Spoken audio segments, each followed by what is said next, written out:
Welcome to my channel proper guidance. আজকে আমরা শিখব উপপাদ্য 26 ক্লাস 9 জিওমেট্রি। আচ্ছা, এর আগে উপপাদ্য 25 পর্যন্ত আমার উপপাদ্য অলরেডি প্রমাণ করা হয়ে গেছে।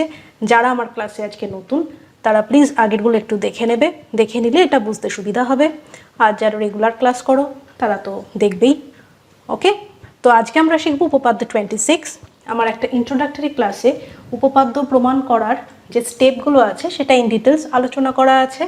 যাদের একটু উপপাদ্য পড়তে বা লিখতে একটু অসুবিধা হয় তারা প্লিজ একটু এই ক্লাসটা দেখে নিও, আমার মনে হয় সেটা হেল্প করবে। ওকে, লেটস স্টার্ট। উপপাদ্য 26, থিওরেম 26 আমরা কী শিখেছি, মানে শিখব যে সমান সমান ক্ষেত্রফল বিশিষ্ট ত্রিভুজাকার ক্ষেত্রগুলি একই ভূমির একই পার্শ্বে অবস্থিত হলে তারা একই সমান্তরাল সরলরেখা যুগলের মধ্যে অবস্থিত হবে। এটা হচ্ছে আমাদের থিওরেম, এটা আমরা প্রমাণ করব। ওকে, তাহলে কি বলছে, সমান সমান ক্ষেত্রফল বিশিষ্ট ত্রিভুজাকার ক্ষেত্রগুলি একই ভূমির, দেখো এখানে একটা পয়েন্ট আছে, একই ভূমির একই পার্শ্বে। ওকে, একই ভূমির একই পার্শ্বে যদি অবস্থিত হয় তখন তারা একই সমান্তরাল সরলরেখা যুগলের মধ্যে অবস্থিত হবে। দেখো, একই ভূমির একই পার্শ্বে, this is the most important line of this theorem. ভূমির একই পার্শ্বে অবস্থিত হলে তারা এই সমান্তরাল সরলরেখা যুগলের মতো অবস্থিত হবে।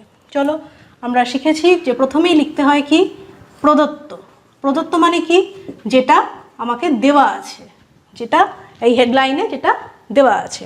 তো লিখি কি বলা হয়েছে, সমান সমান ক্ষেত্রফল বিশিষ্ট ত্রিভুজ ABC এবং ত্রিভুজ ABD ভূমি AB এর একই পার্শ্বে অবস্থিত, একই পার্শ্বে অবস্থিত এবং ABC ত্রিভুজ ABC ইকুয়ালস টু ত্রিভুজ ABD। আচ্ছা, এই লাইনটার মানে এর আগের ক্লাসেও বলেছি, আমি এখানেও বলছি যে ত্রিভুজ ABC ইজ ইকুয়াল টু ত্রিভুজ ABD যদি দেওয়া থাকে, এই লাইনটার মানে হচ্ছে এই ত্রিভুজের ক্ষেত্রফল, ত্রিভুজ ABC এর ক্ষেত্রফল ত্রিভুজ ABD এর ক্ষেত্রফলের সাথে সমান। এটা মানে কিন্তু কখনোই নয় যে ত্রিভুজ ABC আর ত্রিভুজ ABD সর্বসম। যদি দুটো ত্রিভুজ সর্বসম হয় সেক্ষেত্রে ত্রিভুজ দুটোর ক্ষেত্রফল সমান হয়, কিন্তু দুটো সমান ক্ষেত্রফল বিশিষ্ট ত্রিভুজ হলেই যে তারা সর্বসম হবে এমনটা কিন্তু নয়। ওকে, আচ্ছা, অবস্থিত এবং ত্রিভুজ ABC ইকুয়ালস টু ত্রিভুজ ABD, এটা আমাকে দেওয়া আছে। আর কি, আমরা এই যে পয়েন্টগুলো C আর D যুক্ত করি, CD যুক্ত করি, এটা হচ্ছে আমার প্রদত্ত, এই সেকশনটা আমাকে দেওয়া আছে। প্রামাণ্য কি, প্রামাণ্য মানে হচ্ছে যেটা প্রমাণ করতে বলা হয়। আমরা কি প্রমাণ করব, AB সমান্তরাল CD। ওকে, আমরা প্রমাণ করব AB সমান্তরাল CD। চলো দেখি তাহলে কিভাবে প্রমাণ করা হচ্ছে। দেখো, আচ্ছা, এখানে আমাদের একটা অঙ্কন করতে হয়েছে, সেটা হচ্ছে এটা P, এটা Q। অঙ্কন, অঙ্কন হচ্ছে C বিন্দু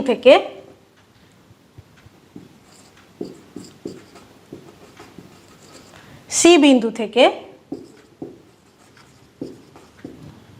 AB বাহুর উপর, AB এর উপর CP লম্ব এবং D বিন্দু থেকে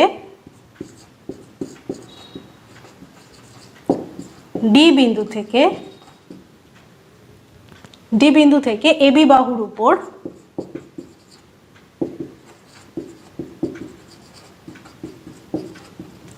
ডিকিউ লম্ব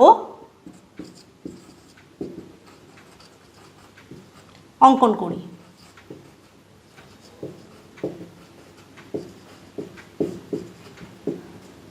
হলো, ডিকিউ লম্ব অঙ্কন করি।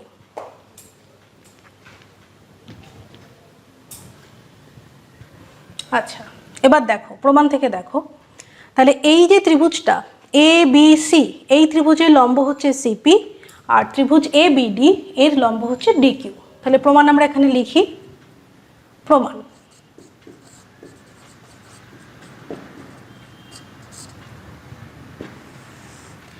আমরা কি জানি, কোন ত্রিভুজের ক্ষেত্রফল হাফ ইন্টু ভূমি ইন্টু উচ্চতা।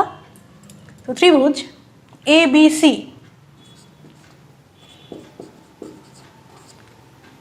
এর ক্ষেত্রফল is equal to half into ভূমিকে আছে A B into CP, right? হলো। আর ত্রিভুজ এ বি ডি এর ক্ষেত্রফল কত? Equals to same formula, half into ভূমি ইন্টু উচ্চতা। এবার প্রদত্তে কি বলা আছে? ABC equals to ABD. দেখো এবিসি ইকুয়ালস টু এবিডি, আবার ত্রিভুজ এবিসি ইকুয়ালস টু ত্রিভুজ এ বি ডি। পাশে লেখো প্রদত্ত। যখন কোনো কিছু লিখি আমরা যুক্তিটা পাশে লিখে নিতে হয়। তাহলে এটা দুটো যদি সমান হয়, সুতরাং কি পেলাম আমরা এখান থেকে? দেখো half of A B into হচ্ছে CP equals to half of A B into হচ্ছে ডিকিউ। ইমপ্লাই দ্যাট এ দুটো তো সমান, কেটে যাচ্ছে। Half of AB half of AB যদি দুদিক থেকে অমিট করে গেল, তাহলে কি হলো? CP is equal to DQ. Okay, CP equals to হচ্ছে ডিকিউ। আবার দেখো এই যে সিপি, এটা কার উপর লম্ব? এবির উপর লম্ব। আবার ডিকিউ এটাও কার উপর লম্ব? এবির উপর লম্ব। আচ্ছা, এখানটা লেখো। হ্যাঁ, যেহেতু সিপি লম্ব এবি এবং ডিকিউ লম্ব এবি, একই বাহুর উপর লম্ব হচ্ছে, আবার কি দুজন পরস্পর সমান হচ্ছে। তাহলে এই যে দুটো বাহু, এরা পরস্পরের ওপর যেমন লম্ব তেমন মাপেও সমান। সেক্ষেত্রে আমি কি বলতে পারি? এখান থেকে বলা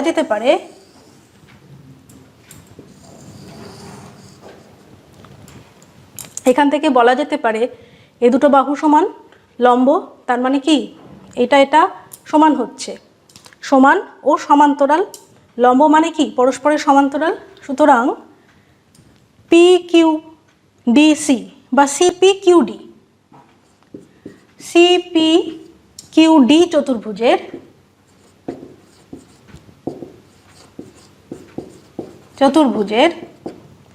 সিপি ইকুয়ালস টু ডিকিউ এবং সিপি সমান্তরাল ডিকিউ। কেন সিপি সমান্তরাল ডিকিউ? কারণ এরা কি একই ভূমির উপর তো পরস্পর লম্ব। ডিকিউ যেহেতু, পাশে লিখে রাখো, যেহেতু একই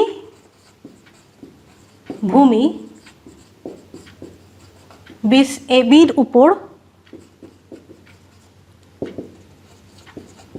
উপর লম্ব, দুজনে যদি লম্ব হয় তার মানে কি দুজনে পরস্পরের সমান্তরাল। এখন সুতরাং কি দেখো, একজোড়া বিপরীত বাহু সমান ও সমান্তরাল হলে চতুর্ভুজটি একটি সামান্তরিক হয় এটা আমরা আগে শিখেছি। সুতরাং সিপিকিউডি একটি সামান্তরিক।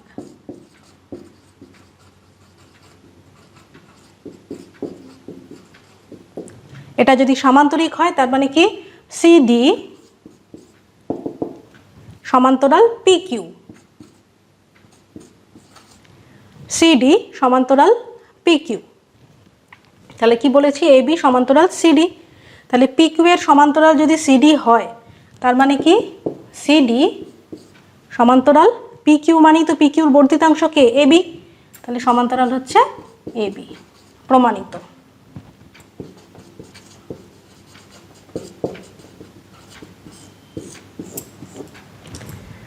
চলো প্রুভড। ওকে, আচ্ছা এটা আমি প্রথম থেকে আরেকবার বলে দিচ্ছি, ভালোভাবে দেখে নাও। উপপাদ্য 26 কি বলছে, সমান সমান ক্ষেত্রফল বিশিষ্ট ত্রিভুজাকার ক্ষেত্রগুলি একই ভূমির একই পার্শ্বে অবস্থিত হলে তারা একই সমান্তরাল সরলরেখা যুগলের মধ্যে অবস্থিত হবে। এটা দেওয়া আছে, যেটা দেওয়া আছে সেটা আমরা প্রদত্ত লিখি। কি লিখলাম, ত্রিভুজ এবিসি এবং ত্রিভুজ এবিডি ভূমি এবির একই পার্শ্বে অবস্থিত। ছবিতে দেখতে পাচ্ছ ভূমির একই দিকে আছে, উল্টো দিকে তো নেই, দুটো ত্রিভুজই এদিকে আছে। আর কি ক্ষেত্রফল সমান মানে হচ্ছে জাস্ট ইকুয়ালস টু ত্রিভুজ triangle ABC equals two triangle ABD. CD মানে এই দুটো পয়েন্ট শীর্ষবিন্দু দুটো কি করলাম, যুক্ত করি। এখন প্রামাণ্য হচ্ছে এবি সমান্তরাল সিডি। ওকে, আর অঙ্কন, কোনো প্রমাণ করতে গেলে কখনো কখনো কি করতে হয়, আমাদের কিছু অঙ্কন করে নিতে হয়। এখানে আমরা কি অঙ্কন করেছি, সি বিন্দু থেকে এবির ওপর সিপি লম্ব এঁকেছি, আর এবির ওপর ডি বিন্দু থেকে ডি কিউ লম্ব অঙ্কন করি। এখানে তাই লেখা আছে সি বিন্দু থেকে এবির উপর সিপি লম্ব এবং ডি বিন্দু থেকে এবির উপর ডি কিউ লম্ব অঙ্কন করি। এবার চলে আসি প্রমাণে। আচ্ছা, কোনো ত্রিভুজের ক্ষেত্রফল সমান সমান আমরা কি জানি, ত্রিভুজের ক্ষেত্রফল সমান সমান হচ্ছে হাফ ইন্টু ভূমি ইন্টু উচ্চতা। আমি এখানে লিখে দিলাম হাফ ইন্টু ভূমি ইন্টু উচ্চতা, রাইট? এটা আমরা জানি, এটা তোমরা শিখেছো, আগেই শিখেছো। তাহলে ত্রিভুজ এবিসি এর ক্ষেত্রফল যখন আমরা লিখব, ত্রিভুজ এবিসি এর ক্ষেত্রফল দেখো তো, ভূমি কি এবি, হাফ ইন্টু ভূমি এবি ইন্টু সিপি হচ্ছে লম্ব, তাহলে হাফ ইন্টু ভূমি ইন্টু উচ্চতা। আর এবিডির কি হবে, এবিডির ক্ষেত্রে একই ফর্মুলা, হাফ ইন্টু ভূমি ইন্টু এর উচ্চতা কত, ডি কিউ। আবার প্রদত্তে দেওয়া আছে ত্রিভুজ এবিসি ইকুয়ালস টু এবিডি, সেখান থেকে আমরা লিখতে পারি ত্রিভুজ এবিসি ইকুয়ালস টু এবিডি, এটা প্রদত্ত। তাহলে প্রদত্ত যদি থাকে সেখানে আমরা কি করব, এইটাকে এখানে লিখলাম আর এইটাকেও কোথায় লিখলাম, ওপাশে, right? Half into A B into C P, half into A B into D Q. এবার দুদিক থেকে দেখো সমান সমান চিহ্নর এদিকে হাফ ইন্টু এবি, এদিকেও হাফ ইন্টু এবি, দুটো কি হলো, দুটো অমিট হয়ে যাবে। দুটো যখনই কাটাকাটি হয়ে গেল সেক্ষেত্রে আমরা পেলাম কি, C P equals to D Q. C P এই বাহুটা সমান পেলাম, C P equals to D Q. এবার নেক্সট পয়েন্ট হচ্ছে সিপি কার উপর লম্ব, সিপি এবির উপর লম্ব, আবার ডি কিউ কার উপর লম্ব, এবির উপর লম্ব।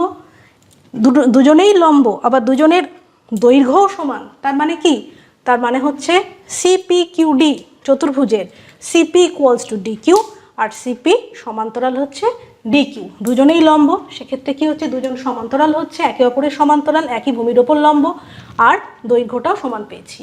এর আগে যে উপপাদ্য সামান্তরিকের ধর্ম বিভিন্ন উপপাদ্য আমরা পড়েছি, তার মধ্যে একটা কি ছিল, কোনো চতুর্ভুজের যদি একজোড়া বিপরীত বাহু সমান ও সমান্তরাল হয় সেক্ষেত্রে চতুর্ভুজটি একটি সামান্তরিক হবে। তাহলে সেই সূত্র কাজে লাগিয়ে আমরা বলতে পারি সিপিকিউডি এই চতুর্ভুজটা একটি সামান্তরিক। তাহলে এটা যদি সামান্তরিক হয় সেক্ষেত্রে সিডি সমান্তরাল পিকিউ, সিডি সমান্তরাল পিকিউ মানেই হচ্ছে সিডি সমান্তরাল এবি, রাইট? সো সিডি সমান্তরাল এবি হলো, এটাই আমাদের প্রমাণ করতে বলা আছে যে এবি সমান্তরাল সিডি, এবি সমান্তরাল সিডি মানেই হচ্ছে সিডি সমান্তরাল এবি, সেম থিং। ওকে, দেন প্রুভড। আচ্ছা, যারা এটা দেখলে, শুধু দেখে বেরিয়ে গেলে হবে না, জিওমেট্রি শেখার কিছু সিস্টেম আছে। সেটা কি, এই যে উপপাদ্য আমি পড়ালাম, রোজই বলি, আজকেও বলছি, একটা সাদা খাতা নিয়ে বসবে, প্রথম থেকে একদম উপপাদ্য 26 থেকে প্রমাণিত পর্যন্ত যা যা আমি লিখিয়েছি স্টেপ বাই স্টেপ তোমরা সেটাকে আগে লেখো। যদি বুঝতে কোনো জায়গায় অসুবিধা হয় আমাকে কমেন্ট করে জানাবে, কোনো ডাউট ক্লিয়ারেন্সের ক্লাস থাকলে আমি নিয়ে নেব। আর সেটা লেখা হয়ে গেলে তোমরা ভালোভাবে লেখাটা থেকে খাতা থেকেও পড়তে পারো, ভিডিওটা চালিয়েও দেখতে পারো। আর যদি কোথাও লেখা মিস হয়ে গিয়ে থাকে ভিডিওটা পজ করবে, করে লিখে নেবে। লেখা হয়ে গেল, খাতাটা বন্ধ করে রেখে অন্য একটা খাতায় না দেখে পুরোটা একই রকম যুক্তি সহকারে লিখতে থাকো। হয়তো দেখা গেল লিখতে গিয়ে কোথাও আটকালো, সেই জায়গাটা তুমি খাতা থেকে দেখে নাও, দেখে নিয়ে পুনরায় লেখো। এইভাবে একবার দুবার তিনবার, খুব বেশি হলে 4 বার আটকাবে। তারপরে তোমরা নিজেরাই একদম না দেখে জিনিসটা লিখতে পারবে। একবার যদি উপপাদ্য লেখা শিখে যাও সেক্ষেত্রে জিওমেট্রি নিয়ে তোমাদের আর কোনো চিন্তা থাকবে না। এরপরে যে প্রয়োগগুলো আছে তখন প্রয়োগগুলো নিজেরাই তোমরা করতে পারবে। ওকে, আর এই ক্লাসটা যদি আমার ভালো লাগে তোমরা লাইক করো, শেয়ার করো, আর অবশ্যই কমেন্টে জানাবে ক্লাস কেমন লাগছে। আর প্লিজ সাবস্ক্রাইব মাই চ্যানেল, কারণ সাবস্ক্রাইব করা থাকলে এরপরে যে উপপাদ্যগুলো আসবে, যে ভিডিওগুলো আসবে তোমাদের কাছে নোটিফিকেশন পৌঁছে যাবে। Okay, I think it will help you. Okay, thank you.